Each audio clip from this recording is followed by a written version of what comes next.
जब भी घर में आप पूजा किया करें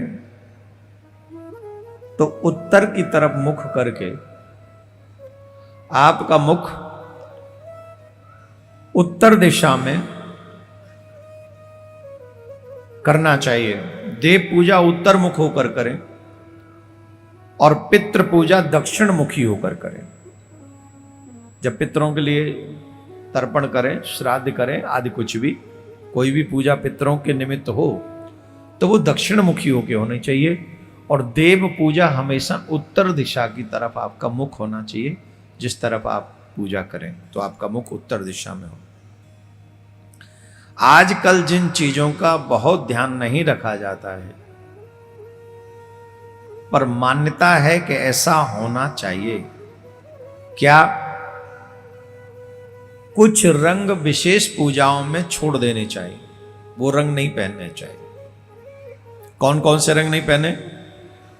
नीला अथवा काला वस्त्र हमको कथा में या क्या बोलते हैं उसको, पूजा में, विशेष अनुष्ठान में, जब कोई अनुष्ठान हम करा रहे हो तो नीला और काला रंग हमको नहीं पहनना चाहिए। जब आप कोई विशेष अनुष्ठान करते हैं, जैसे अब नवरात्रों का व्रत कर रहे हैं, तो आपको नीले और काले रंग से हमेशा बचना चाहिए। आजकल बड़ा दुर्भाग्य है, शादियों में लोग काले रंग के कपड़े पहन के जाते हैं। जितना भी अपशगुन हो सकता है वो सब कर देते हैं हम। उसके बेचारे की शादी निभेगी कैसे, टिकेगी कैसे? माताएं बाल खोल खोल के चली जाती हैं, भाई लोग दारू पी पी के चले जाते हैं और नीले और काले कपड़ा पहन के चले जाते हैं। बेचारे का भला हो भी रहा हो तो भी उसका भला न होने दें ये लोग। सच्ची बता रहे, ये अपशगुन है। देवियों के बाल खुले हो ना, अपशगुन है। काला रंग आप देखते नहीं, नेता लोग जब निकलते हैं तो काला झंडा दिखा दिया, कितना बुरा मानते हैं लोग।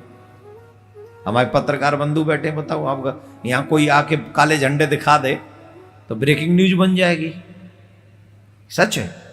तो जब नेता को काले झंडे दिखा दो तो वो बड़ी न्यूज बन जाती है। तो हम तो ठाकुर जी को ही काले झंडे दिखा रहे हैं, काले कपड़े पहन के। हमेशा जो शुभ रंग माना गया है वो लाल और पीला माना गया। पूजा में हमेशा जिनका सदुपयोग किया जा सकता है, जिन रंगों का वस्त्रों में, वो पीला और लाल है।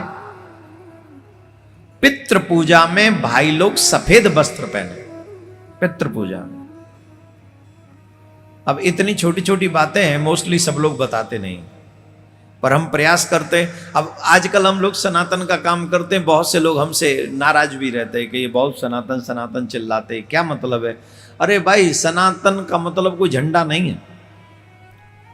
छोटी छोटी चीजें हैं जिनसे व्यक्ति पूर्णतः धर्मात्मा होता है। सनातन का मतलब है कि था, है और रहेगा, यही सनातन है।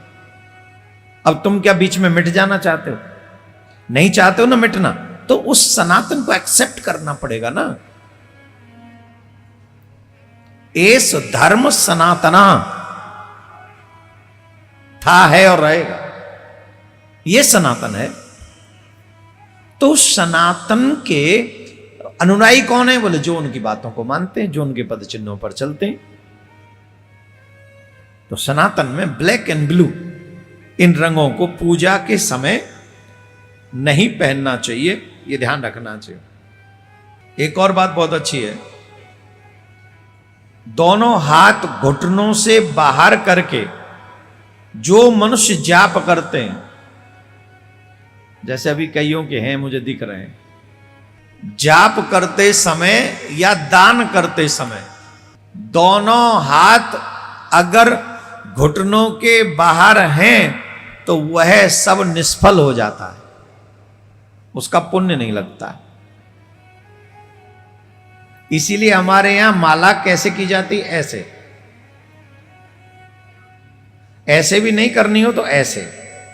जहां हमारे घोंटू आ रहे हैं बैठने के बाद, वो घोंटुओं के भीतर एक हाथ जरूर होना चाहिए, चाहे वो दान करते समय, चाहे वो माला करते समय।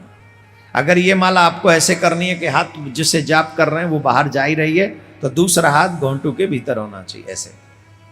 कई लोग ऐसे करते हैं ना, बाहर ऐसे करते हैं, तो फिर ये हाथ घोंटू के अंदर रखो। और छोटी छोटी बातें जीवन भर माला करी और यूं ही करते रहे, और मोस्टली लोग ऐसे ही करते हैं। जीवन भर माला करते रहे, यूं ही करते रहे, तो पता चला कुछ निष्फल हो गया, कुछ लगा ही नहीं। अब बाद में गुरुजी को गाली दी, गुरुजी तुम तो बड़े बेकार, कैसा मंत्र पकड़ा गए हमको। केस खोलकर आचमन और देव पूजा कभी भी नहीं करनी चाहिए। जो देवियां केस खोलकर आचमन भी ले, जैसे भगवान ने चरणोदक दिया, कोई दिया भगवान का चरणोदक, आपने लिया, उसका कोई फल आपको नहीं मिलेगा। आपने पूरी पूजा, मोस्टली बहुत जगह ऐसा होता है कि बाल खुले हुए हैं और पूजा चल रही है, पूरी पूजा हो गई, बाल खुले, माताओं के, भाइयों के भी नहीं खुले होने चाहिए, चोटी बंदी होनी चाहिए, भाइयों के भी चोटी होती है, मेरे तो चोटी बंदी रहती है ना, आप लोगों ने देखा होगा। कई लोग तो मुझे इतना कर रहे हैं, बोले खुद के खुले हैं बाल, हमसे सिखा रहे हैं, मेरी चोटी बंधी हुई है बालों में। पुरुषों के केस बांधने का कोई रिवाज नहीं, चोटी बांधने की बात है, माताओं के बाल बांधने की बात है। तो आचमन और देव पूजा या तीर्थ में, भगवान के सामने, मंदिर में, कथा में आप जब जाएं तो बाल बंधे हुए होने चाहिए। कई माताएं बहन तो बाल खोलकर हमारे ही सामने आकर बैठ जाती हैं। अब एकदम डायरेक्ट हम कह भी नहीं सकते कि बुरा लग जाएगा, पर ये अपशगुन है। आप अगर भगवान की कथा सुनने आए तो एज ए रिस्पेक्ट हम बाल बांध के सर ढककर बैठे ठाकुर जी के लिए। ये किसकी रिस्पेक्ट है? ठाकुर जी, व्यास जी की तो है ही है, साथ में ठाकुर जी की। एक भागवत कौन है? साक्षात कृष्ण है। और सुनो, किसी को आदर देने से ही हमें आदर मिलता है। आप आदर दोगे, आपका आदर बढ़ेगा। आज एक दूसरे की इज्जत करना हम इसीलिए तो नहीं जानते, आज बाहर निकल जाओ, सब आपका अपमान करने के लिए तैयार बैठे हैं, लेके जो आपके नीचे काम करता है ना, वो भी आपकी इंसल्ट करने को तैयार है, आंख में आंख डाल के बोलता है तुम्हारे नौकर नहीं हूं मैं, इस टाइम काम करवा लो, ऐसे बात करता है। क्यों? आदत नहीं रही हमें दूसरों का आदर देने की। पर सच यह है, जिनके पास जो होता है वो वही देते हैं। जिनके पास आदर और संस्कार है तो वो आदर देंगे, और संस्कार है ही नहीं तो वो क्या आदर देंगे। हम ईश्वर को आदर नहीं दे सकते तो किसको आदर देंगे? तो हमें ईश्वर को आदर अवश्य देना चाहिए, ये हमारा मानना है। हमेशा तांबे का पात्र ही भगवान की पूजा में इस्तेमाल करें, या तो चांदी का हो या सोने का हो या फिर तांबे का। और तांबा तो सबके पास उपलब्ध है। देव पूजा में लोहे के बर्तनों का इस्तेमाल, जैसे आजकल सबके घर में स्टील है, सब स्टील का लोटा, स्टील की थाली, स्टील की चम्मच। स्टील शुद्ध नहीं है, लोहा शुद्ध नहीं माना गया है, वो पवित्र है। लोहे के पात्रों में की गई पूजा मान्य नहीं होगी, इसलिए ताम्र पात्र में ही भगवान के पूजा। या चांदी, आप लोग धनवान हैं तो अपने घर में 2 कटोरी चांदी की, 1 प्लेट चांदी की, 1 चम्मच चांदी की। चांदी, मैं तो कह रहा हूं अगर आप वाकई पैसे वाले हैं तो अपने बच्चों को कांच की प्लेटों में खिलाने की बजाय चांदी की प्लेटों में भोजन कराया करें। इससे आपके बच्चे की बुद्धि शार्प होगी। ये मैं बड़े हो ये दिखावा करने के लिए नहीं है ये चीज। कोई समझे कि अरे साहब अब बहुत से लोग तो कह देंगे चांदी की चम्मच में खाता है, ऐसा नहीं है। पहले राजा महाराजा या बुद्धिमान लोग इन पात्रों का क्यों यूज करते थे? वो धातु जाती है उनके पेट में भोजन के संग, जिससे उनकी बुद्धि शार्प होती है। बड़कपन नहीं है, विचार बड़े हों, इसके लिए वो प्रयास है। तो जिनके पास पर्याप्त संसाधन है उन्हें अपने घर में 2 जोड़ी, क्या बोलेंगे उसको, 2 सेट्स, हाँ ये क्या बात है, 2 सेट्स घर में चांदी के बना ले। एक जिसमें ठाकुर जी भोग लगाएं, एक जिसमें आपके घर के बच्चे। 2 लोगों को जरूर भोजन चांदी के पात्रों में कराना चाहिए। एक तो बेटा, मतलब बेटी भी, बेटा बेटी, और दूसरा हस्बैंड। और एक और बात बताएं, जब चांदी अंदर जाएगी ना या स्वर्ण अंदर जाएगा तो वो धातु अपना रंग दिखाता ही है।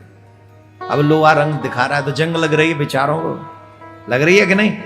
अपनी बगल में बैठी है, मैसेज कर रहा है दूसरी की को, ये जंग ही तो लगी है।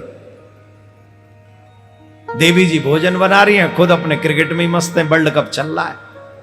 ये भी नहीं पूछना है देवी जी मैं कुछ लाऊं आपके लिए, बड़ा मेहनत कर रही हो। बताओ आपके मतलब की बात क्या है? वो मैच देखता रहे कि आपके सामने बैठकर कहे कि मैं टमाटर काट दूं क्या, मैं खीरा काट दूं क्या? ऐसे बोलना चाहिए कि नहीं बोलना चाहिए? बोलो, बोलना चाहिए ना? हाँ, देखो कितनी पतिव्रता स्त्री है यहाँ पर। भगवान अगले जन्म में तुम्हें ऐसा ही खीरा काटने वाला दे। राधे राधे बोलना पड़ेगा, जोर से बोलना पड़ेगा। तो इन संसाधनों का प्रयोग आप अपने जीवन में अवश्य करें। ठाकुर जी की पूजा में चांदी के पात्र यूज करें और अपने बेटे और पति को चांदी के पात्रों में भोजन कराएं, जिससे उनका बुद्धि सही दिशा में जाए। बेटी को भी कराएं, क्योंकि आजकल बेटियां भी थोड़ा सा किसी की भी बातों में आ जाती हैं, तो इसलिए उन्हें भी भगवान से प्रार्थना नित्य करें कि मेरे बच्चे गलत दिशा में न जाएं। सबसे ज्यादा पावरफुल चीज अगर संसार में है तो प्रार्थना। हर दिन की पूजा में भगवान से बच्चों के लिए यही मांगिए कि मेरे बच्चे गलत दिशा में न जाएं। आपकी सेवा करें, आपका भजन करें और खूब आगे बढ़े, ऐसा इन बच्चों पर ध्यान रखना, ये जरूर मांगना चाहिए।